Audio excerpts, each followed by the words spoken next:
Hello everyone and welcome back to this channel, and today I'm going to walk you through how to fix payment issues on Instagram. Now it's quite simple. Step 1, check your payment information. Make sure it is accurate. Step 2, verify that your payment method hasn't expired. Step 3, ensure that you have sufficient funds to cover the payment. Step 4, if the card doesn't work out, want to just try a different payment method or a different card. That's right.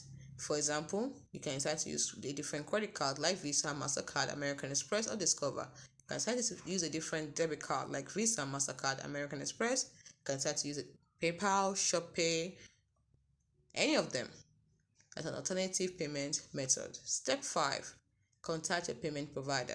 The bank or payment provider may have been the one to decline the transaction, so contact them directly to understand the reason. Step 6.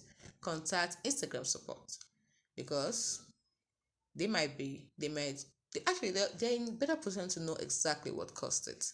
So what you do is go to your profile, tap on menu, then select help, and then select report a problem.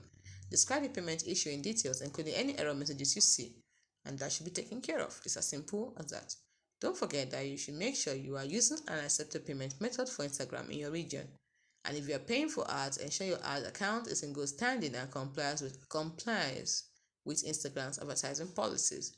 And for subscriptions like Meta Verified, payment issues can lead to cancellation, so adding a backup payment method can help prevent this. By following these straightforward steps, you should be able to resolve most payment issues on Instagram.